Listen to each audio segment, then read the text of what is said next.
Okay अध्यक्ष महोदय, बहुत है।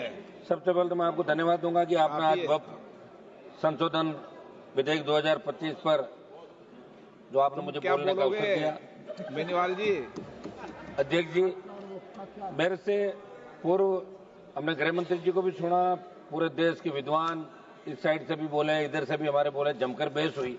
लेकिन आवश्यकता तो आज है बेरोजगारी पे चर्चा की। देखिए, मैं आपको बता रहा हूँ, वो भी आपके लिए जरूरी होगा। अग्निवीर एक मिनट समाप्त तो करना। हमारे तो गृह मंत्री जी बैठते हैं, आप बैठते हो तो हम तो आधी बात तो बोल ही नहीं पाते साहब। आप बोलो कि छोटी पार्टियों को जाओ बाहर चले जाते हैं। कम से कम 5 मिनट आज समय दें, सुबह से बैठे, कोरम हम ही पूरा करते हैं। ये सारे सिंगल पार्टी के लिए। अध्यक्ष जी, मेरा निवेदन था कि सारी चर्चा हुई और निश्चित रूप से मुसलमानों के अंदर एक मैसेज है देश के अंदर कि वक्फ का जो बिल आ रहा है वो मुसलमानों के खिलाफ है। मैं आपको याद दिलाऊं अध्यक्ष महोदय कि मुस्लिम क्रांतिकारियों ने भी आजादी के आंदोलन का अपना योगदान दिया, जिसमें मौलाना अब्दुल कलाम आजाद, अशफाक उल्लाह खान, मौलाना मोहम्मद अली जोहर और मौलाना हजरत मोहनी जैसे नाम शामिल है। ये सरकार जब इस प्रकार के विधेयक लेकर आए तो उनका योगदान नहीं भुलाए और ऐसा मैसेज देश के अंदर नहीं जाए, ये मेरी मांग है। अध्यक्ष जी, बिल जब आया था तो यहाँ बड़ी चर्चा हुई और गर्मा गर्मी के अंदर सरकार ने इस बात को स्वीकार किया कि बिल को जेपीसी को भेजा जाए और ये जेपीसी के अंदर चला गया। जेपीसी की खबर रोज हम पढ़ते थे कि विपक्ष के सांसद जब अपना सुझाव रखना चाहते तो उनको बोलने नहीं दिया जाता और जेपीसी के अंदर जब और सुझाव आए तो उनसे हटके खाली एक फॉर्मेलिटी की जेपीसी में भेजने की। जो सुझाव जो संशोधन चाहते थे वो इसके अंदर नहीं गए। मेरी मांग है कि आप इसके अंदर बड़ा मन रख के विचार करें गृह मंत्री जी। अभी कोई इस बिल से परमानेंट कुछ नहीं होने वाला, मुझे नहीं लगता कि इससे परमानेंट कोई सरकार अपनी बढ़ती रहेगी। और जो चीजें उस पर विशेष रूप से आप ध्यान दें। मैं आपका एक मिनट निवेदन करूंगा साहब, ये इसमें संशोधन आपने किया। पिछले कुछ वर्षों में वक्फ बोर्ड की संपत्तियों को लेकर विभिन्न प्रकार के जो आरोप लगाए गए, लेकिन क्या समाधान उन्हीं आरोपों के खिलाफ है या कोई राजनीतिक एजेंडा है? अध्यक्ष महोदय, संसदीय कार्य मंत्री जी को मैं ये भी पूछना चाहूंगा कि बिल धार्मिक स्वतंत्रता में दखल तो नहीं देगा, फिर देश का आम मुस्लिम इसका विरोध क्यों कर रहा है?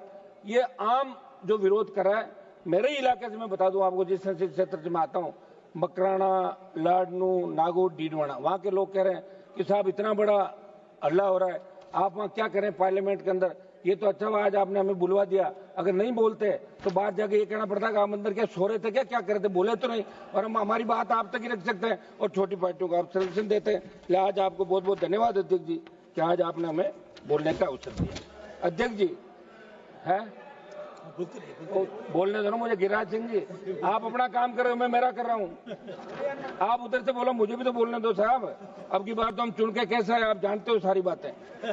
सदन में जब मुस्लिम समाज की बात चल रही सदन माध्यम से ये भी अवगत करा दें कि इस वक्फ विधेयक से आर्थिक, धार्मिक और सामाजिक असमानताओं का सामना जो करना पड़ रहा है, सरकार की नीतियों में बदलाव है, लेकिन मुसलमानों की शिक्षा और रोजगार में स्थिति में कोई व्यापक सुधार 70 साल में नहीं हुआ। ठीक है, ये लोग भी भाषण दे रहे थे, लेकिन मुसलमानों का जो सुधार आर्थिक, सामाजिक, धार्मिक रूप से नहीं हुआ, तो इसमें कहीं न कहीं दोष इन लोगों का भी है। हाँ, हम बिल के इसके आपके विधेयक के खिलाफ है, लेकिन कांग्रेस पार्टी भी कहीं न कहीं अगर ये विचार करती तो निश्चित रूप से बहुत बड़ा और फायदा हो सकता था नौकरियों में और सब बातों में। अध्यक्ष महोदय, हमारी जो वक्फ की संपत्तियां, सुनिए एक बार, सुनो साहब, वक्फ की संपत्तियां हैं। अब हम तो खुद बोल रहे, सुनो मेरी बात, आप लोग हमारे छोटे दलों का ध्यान रखते हो क्या कि भाई मैं बोलना, खुद बोल के ताली बजा के चले जाए तो बैठ रहते हैं पीछे सारे सिंगल मेंबर पार्टी, हमारे दम पे लड़ते हैं, दम पे ही बोल रहे हैं सारा। वक्फ संपत्तियों की सरकारी संपत्ति घोषित करने की साजिश। अध्यक्ष जी, मैं ये पूछना चाहता हूं कि ये जो बिल है, इससे कहीं ये तो नहीं कि सारी जो वक्फ की संपत्तियां हैं इसमें आप अपने नॉमिनेट करके और कलेक्टर को पावर देकर सरकारी संपत्तियां तो घोषित नहीं करें? ये एक बहुत बड़ा मुद्दा इस देश के प्रत्येक व्यक्ति के मन, सामाजिक ताना बाना। अध्यक्ष महोदय, इस बिल लाने के पीछे सरकार की मंशा पर सवाल निशान खड़े हो रहे हैं, क्योंकि आपकी नीतियां उद्योगपतियों के हित को देखकर बन जाती है। जैसे जमीन को धार्मिक और सामाजिक कल्याण के लिए संरक्षित किया गया था, उसे हड़पकर बड़े उद्योगपतियों को बांटना, मुस्लिम समुदाय के अधिकारों को चिरा जाना। एक मिनट समाप्त करो। इसलिए ये कैसे सुनिश्चित होगा कि मुस्लिम समुदाय के अधिकार का नहीं होगा? ये सरकार के हितों को नजरअंदाज कर पूंजीपतियों को फायदा पहुंचाया जा रहा है।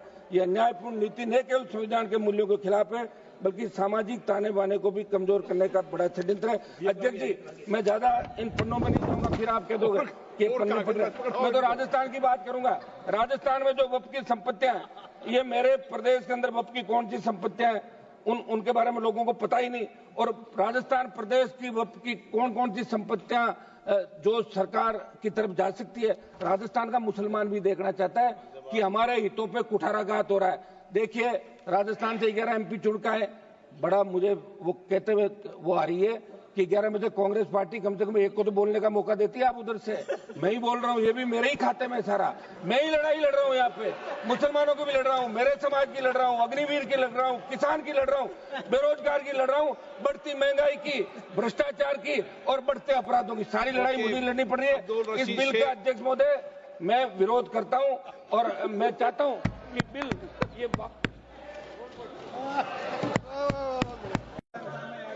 लगा दें। ओके, अध्यक्ष महोदय, बहुत है। सबसे पहले तो मैं आपको धन्यवाद दूंगा कि आपने आज वक्फ संशोधन विधेयक 2025 पर जो आपने मुझे बोलने का अवसर दिया। बेनीवाल जी।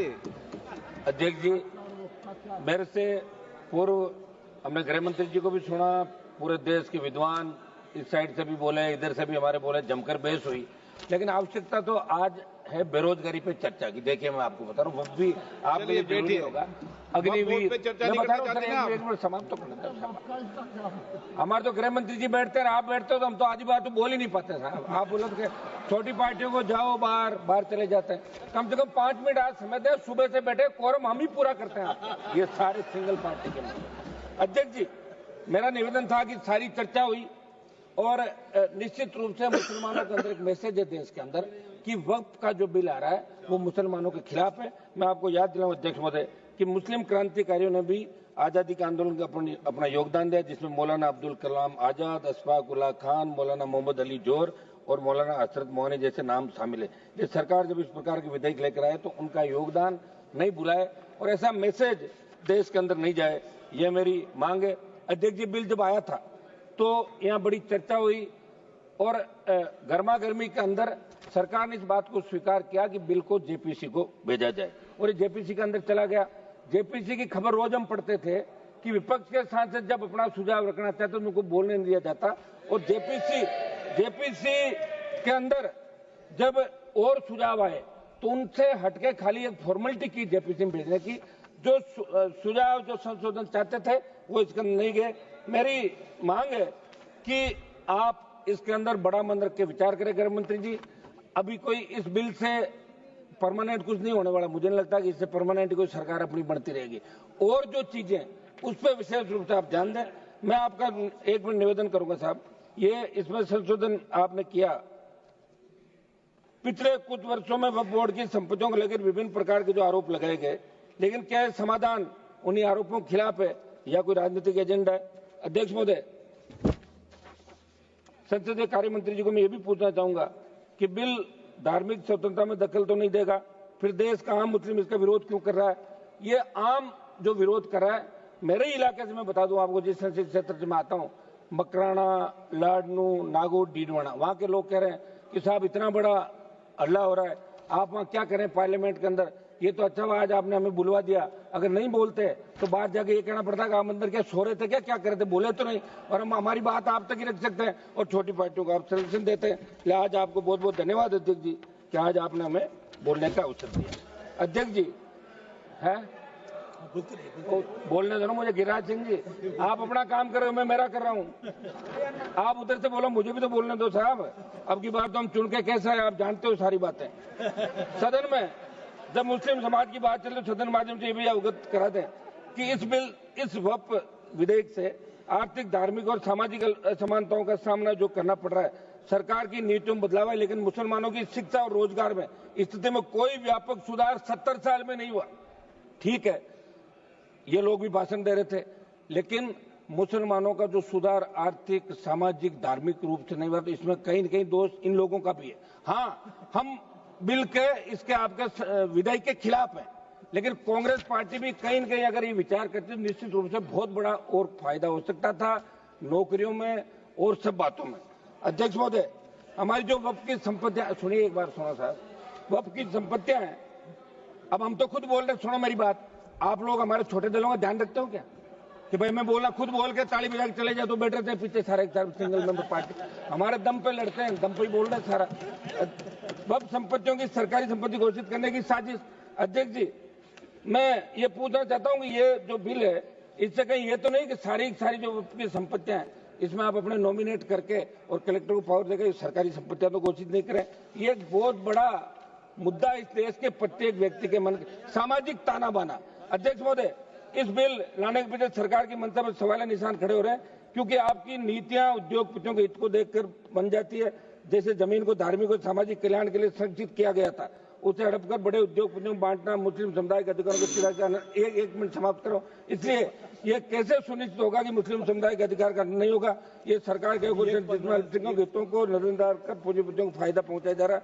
यह अन्यायपूर्ण नीति न केवल संविधान के मूल्यों के खिलाफ है, बल्कि सामाजिक ताने बाने को भी कमजोर करने का बड़ा षड्यंत्र है। अध्यक्ष जी, मैं ज्यादा इन पन्नों में नहीं जाऊंगा, फिर आप कह दोगे कि पन्ने पढ़ रहे। मैं तो राजस्थान की बात करूंगा। राजस्थान में जो वक्फ की संपत्तियां हैं, ये मेरे प्रदेश के अंदर वक्फ की कौन सी संपत्तियां हैं उनके बारे में लोगों को पता ही नहीं।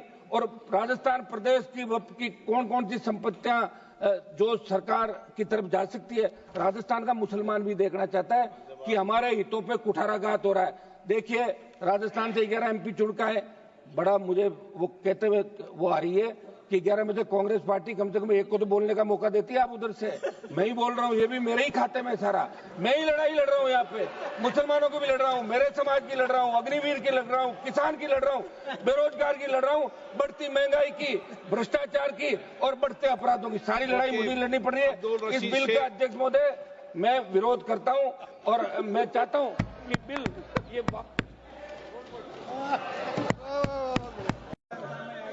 लगा दें। ओके अध्यक्ष महोदय, बहुत है। सबसे पहले तो मैं आपको धन्यवाद दूंगा कि आपने आज वक्फ संशोधन विधेयक 2025 पर जो आपने मुझे बोलने का अवसर दिया।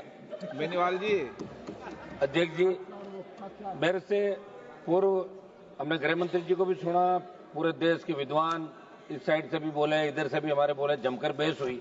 लेकिन आवश्यकता तो आज है बेरोजगारी पे चर्चा की। देखिए, मैं आपको बता रहा हूँ, वक्त भी आपके लिए जरूरी होगा। अग्निवीर पे चर्चा नहीं करना चाहते ना? एक मिनट समाप्त तो करना है।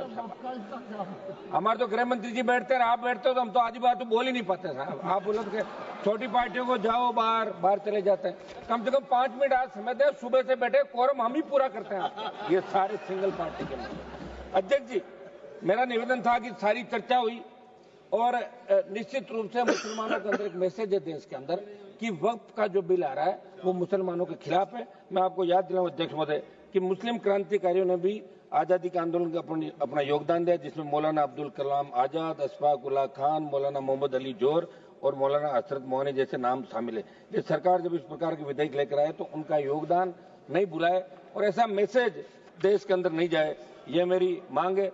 अध्यक्ष जी, बिल जब आया था तो यहाँ बड़ी चर्चा हुई और गर्मा गर्मी के अंदर सरकार ने इस बात को स्वीकार किया कि बिल को जेपीसी को भेजा जाए और ये जेपीसी के अंदर चला गया।